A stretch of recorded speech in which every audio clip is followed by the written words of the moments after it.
to be either a foul or walking. He couldn't believe nothing was called there. Central Bucks moving down court. It's low with the ball. Bounce pass over to Roberts. Back to, or excuse me, to Snyder. Over to Roberts now. Into Klein. Klein with a jumper, no good. Presto with a big rebound. There's Allen. There we go again. That's a fourth dunk this year, missed like that. Here comes Nealman and Palumbo and McGuigan. And McGuigan. We have statistician McGuigan and player McGuigan. Jim, is Harry Allen blushing from that last play? I can't tell because he's not in the game anymore. Actually, Frank, you know, I worried about the Eagles maybe doing a little bit of a hot dogging tonight, and they really didn't do it. No, that's your concern in a game like this. Now the 5-second violation here. Good pressure by the Eagles. McGuigan, Palumbo, Wade, Nealman, Morris. And I got a feeling this team will finish the game. I don't think they're going to. I think we're going to see Nguyen in. Oh. Probably for Wade. Wade over to Palumbo. Palumbo with a jumper. No good. There's the rebound. Snyder coming down court. Palumbo all over here. Whoa. We got a foul on Palumbo. Second foul. I'll tell you, Frank, you don't get any easy shots when some of those guys are in there. No.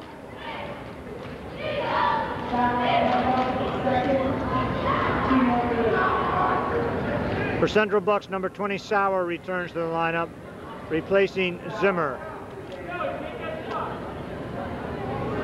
It's going to be Snyder shooting 2. Eagles in control with a 24-point lead here.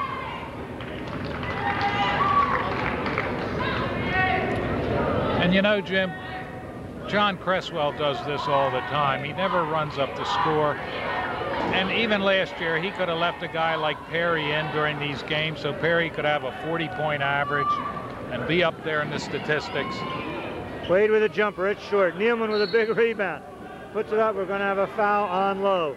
One thing we notice about these 5 guys, Frank, we're not going to see a lot of passes, I don't think.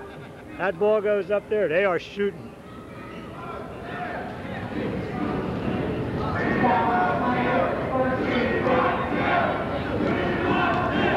And there comes the "We Want Tim" cheer for Tim Nguyen.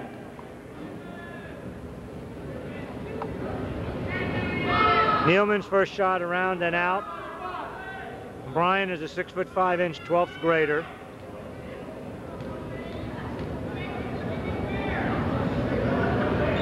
Second shot up, he's got it. Eagles 76-51, 25-point margin. Here comes Lowe. Lowe on the dribble, he's going all the way. Ball no good. Nguyen back with a rebound. He's up. He's got it. That's Kandira. Kandira with 12. Here comes Wade. Wade on the move. Underneath finds Morris. Morris loses the ball, gets it back with a layup. Ian Morris with the first 2. 78-53 Eagles. Here goes Sauer.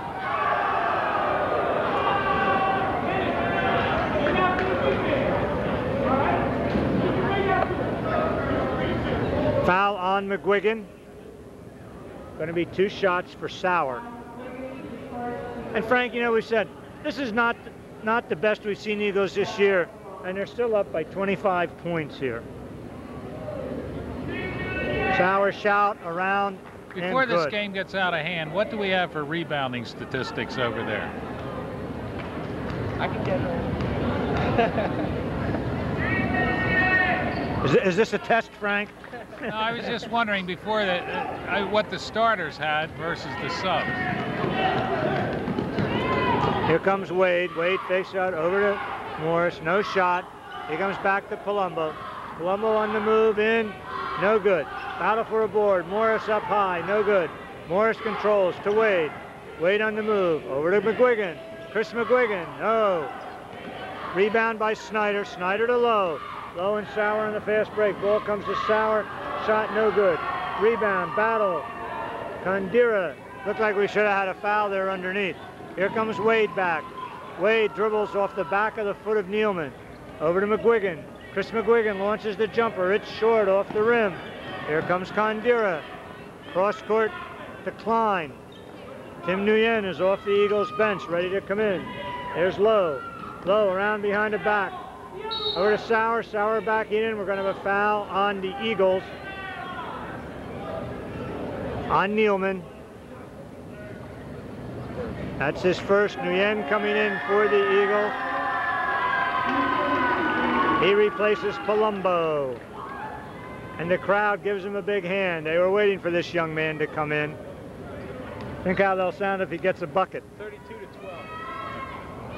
So John on the McGuigan rebounding, we have 32 to 12 in favor of Norristown, thanks to our statistician, Nguyen over to John Wade. McGuigan. Wade on the move. Tracy Wade looking, finds Nguyen. Nguyen on the drive, stops for the short jumper. No, off the side of the rim. Too eager. Coming to Lowe. Lowe moving down court quickly, not wasting any time. Stops, fires the jumper. It's up, no good. Battle for the rebound. Sauer. Sauer up. We've got a foul. Foul against Norristown. And it's again on Nealman, his second. Central Bucks ready with its last two players coming off the bench. Willard.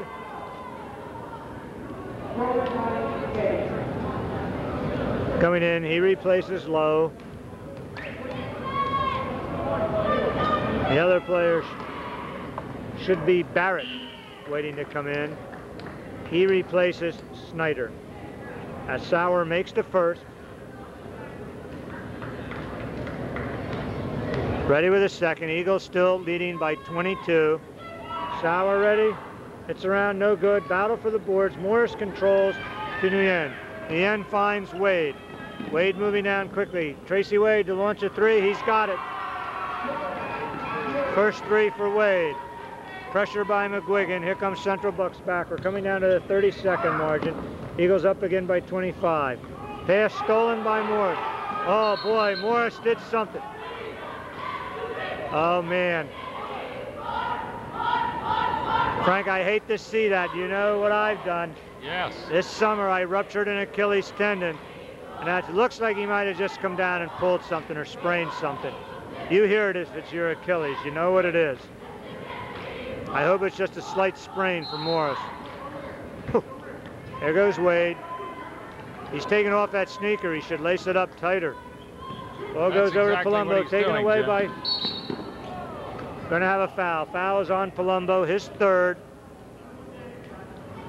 Kandira will be going to the line. I think this is going to be a shooting foul, 1-on-1.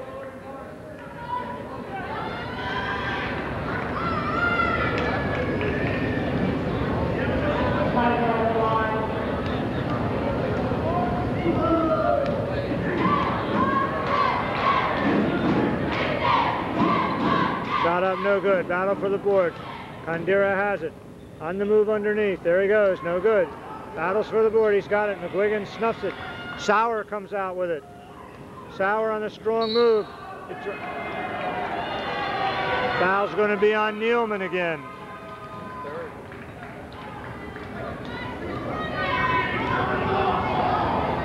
Jim, 81 points. That's quite a few points up there, especially compared to the last game. Well, big difference in who you're playing also. Sauer makes the first. That's 6 for Sauer.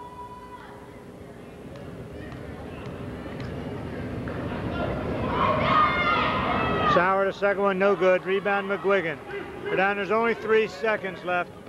Wade tries to throw a bounce pass through to Nguyen. A little too late for Tim to shoot the ball. That's the game. The Eagles with a convincing 81-57 lead. And don't go away, victory rather, don't go away fans, because we're going to have John McGuigan here shortly with his final stats. And we're also hoping to get Coach Cresswell over here for some very quick comments. Give him a chance to talk a little bit about his reaction to this game. And we'd also like to see him talk a little bit about the tournament that is coming up. We're sure that he will have some comments to make about that. Yeah, we remind you fans that the tournament is December 28th and 29th at Wissahickon, featuring Wissahickon, Kenrick, Upper Merion, and Norristown. And don't forget, when you come out one of those nights, you're going to see 2 games for the price of 1.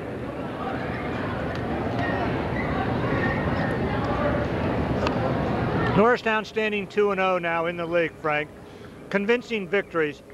And until we get to see every team in the league, we would have to say that it's going to be a while before the Eagles are seriously contested within the league. I told you we go up to Pennsbury this year. That might be Friday, January the 22nd. Pennsbury, from all reports, has a very good team. And playing Pennsbury on its own court is going to be a very difficult proposition. Yeah, Jim, and after seeing the Abington game, you know, with a little luck for Abington, playing Abington at Abington could be tough. They're always tough when they're home court. Yeah, and Abington will improve as the year goes on. Another game that will be interesting, a team that's been having some trouble so far this year, but Coatesville, January 2nd. Coatesville has a very rich basketball tradition, much like our own, and it is a team that I think you can expect to see improve as the year goes on also. So that's another game we can look for, and hope that the Eagles keep their streak going and keep moving along undefeated. They certainly have the firepower to do so.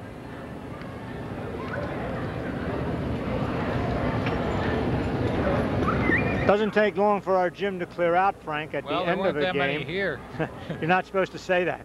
Although I think there were more fans tonight than at the last game. I still long for the days when we used to fill the place, where you had to fight to get a ticket. Yeah, I'm kind of surprised. This is one of those games where you usually see a lot of the graduates coming back, but we have not seen that many here tonight. And I think maybe we'll get Coach Cresswell on first, and then hit John with his stats and do him afterwards, if that's at all possible. Coach Cresswell does not look happy. John, we're glad. You heard that. We're glad to have you here. Do you have anything to say tonight? I thought, from what we've seen so far this year, this had to be their worst game of the year. There's no effort. We didn't have any effort defensively. We didn't have any effort offensively. We just went through the motions. You think it was that they expected an easy win, or would you attribute it to something else? Yeah, we played to our competition tonight. Yeah. All right. And we screamed and shouted at halftime, and they picked it up a little bit after halftime, but not as much as they should have. John, something we noticed, and I think it shows a real set of smarts on your part, particularly in the third quarter. Rock Green has a tendency to kickstart this team and get it going. You wasted no time in the second half when they were still a little dull, a little down, getting him in the game. And it seems when he comes in, the team moves. Yeah, unfortunately, Willie Anderson's the same type of player. Rock and Willie gave us a kickstart, and we needed one then, and Rock does it for us. That's exactly his role. That's why he's coming off the bench for us. Well, he certainly played through it tonight, and we're glad to see that happen. You know, as upset you can be, you have to be happy. A 24-point victory, and they didn't play well. Right, they didn't play well, and if I was CB West coach, I'd probably be happier than I am now, because they played up to their ability, and we played down to theirs. So it's unfortunate that we don't have a killer instinct and don't come out to play every night. Well, hopefully we'll see that happen. John, let's look ahead just a moment, if you can, while we have you here. Going over to the Wissahickon tournament, tough opponent in the first round. Upper Merion, undefeated we have team. Kendrick first round. Okay, we're playing Kendrick. What do you know about them? What do you expect from them? Well, I know nothing about them. Since we don't have a scout, I don't know anything about them. Boy, did we lead into that. Aren't I a great straight man, John? I don't know anything about Kendrick. They're small. We should have our way with them on the boards, but they'll come out and play tough defense and play tough man-to-man. And if we're not ready for them, they'll give us a battle. John, we got looking for Upper Merion, and Upper Marion's, like you said, is undefeated, coming off a big win against Coatesville, at Coatesville, where they were down 14 and came back. And that'll be a test for us. We've got to get tested. We'll have to be tested maybe 3 out of the next 3 games. We have Kendrick, probably Upper Merion, and then Coatesville. January 2nd. So we'll be tested now the next 3 games, and hopefully we'll come to play. As a coach, you want that, though. You want them to be tested, and you don't want games like this all down the season, because they're not going to give you the training you need for the districts. No, that's true. We have to be tested someplace. We have to go and be in a game where at the end we're making decisions, and hopefully we're making right decisions. Right. John, let's talk real quickly about 2 of your players, and I'll let you go. Number 1, Derek Perry. Continues, I think, to be the backbone of this team. A player you can count on game in and game out. He looks like he's going to get 20 almost effortlessly every night. Right, he's a tremendous offensive player. He works hard on the glass. I never know at the end of the game how many points he does have. You know, he ends up with 20, 25, and I talked to my son after the game, and he said, who was high scoring? I said, Derek had 25. He said, how? Well, he goes and gets the ball. Yep. And if more of our kids went and got the ball, then we'd be a better basketball team. All right. Another player that I think is coming along, Harry Allen, John, who had a tendency in his early years to play out of control, seems to be now to have as good eyesight, vision on the court as any player you've had in quite a while. Harry has great vision. The more we play with him, the more we'll understand where the pass is coming from. A lot of times, his turnovers come because we don't catch his passes. And it's just a matter of us playing with him. And there are times when he makes a tough pass when he doesn't have to, and we have to work through that. We said, I have the idea sometimes he would rather have the assist than the bucket. We've talked about that too. I need him to score points, and he has to be more selfish. And right now, he hurts himself and he hurts us by overpassing at times. Okay, another good job, John. We wish you nothing but good luck as you move into this Wissahickon tournament. Good start for the year. I do have one more question. Can't you get it arranged somehow to go down and play some of those city schools? I would love to see us with a shot at Roman or Olney or Gratz. What about you? Oh, I'd love to play. In fact, we had Abington is playing Gratz Wednesday next week, and they asked us if we wanted to go and substitute for them. And I'm thinking about it, so we'll see if we can get Gratz. If you're going to do that, will you please call Frank and I on the phone, because that's a game. Good article on Gratz Day in the Inquirer. You have to want to play the best, and I don't believe that those teams are that much better than we are. No, I don't think they are either. Gratz might be because they have something we don't have. They have the 6'11" kid. Yeah. But any team that doesn't have even a team that has big people, I think we can play with. I think we have enough. Oh boy, that would be a special game if that happened. Yes, we'd probably get at least 500 people here. We've tried to encourage them to come out here, John. 2 digs. I think that's all you get for the evening. Thank you very much. Again, good luck as you move along. We certainly hope you do well in the Wissahickon tournament. Okay, Jim, thank you. Good job. Now we'd like to turn it over to John McGuigan with the stats for the game. Thanks, Jim. First for the visiting Central Bucks West, we have Roberts with a game. Team high 15 points. Lowe had 8. Agris had 6. Sauer had 6. Condia with 12. Zimmer with 2. And Klein off the bench with 7 for a team total of 56. For the victorious Eagles, once again led by Derek Perry with 24 points and 14 rebounds. Perry was also 5 of 6 from the free throw line. The rest of the Eagles scores placed 9 Eagles in the scoring column this evening. Allen had 15, John Cresswell with 5, Giddens with 16, Bates with 6, Green with 9, Tracy Wade off the bench with 3, Morris with 2, and Brian Nealman with 1 for a team total of 81. The Eagles out-rebounded the Bucks from CB West 36-15, Mr. Winkle would like to know. And the Eagles also shot 75% from the free throw line, going 8 for 12.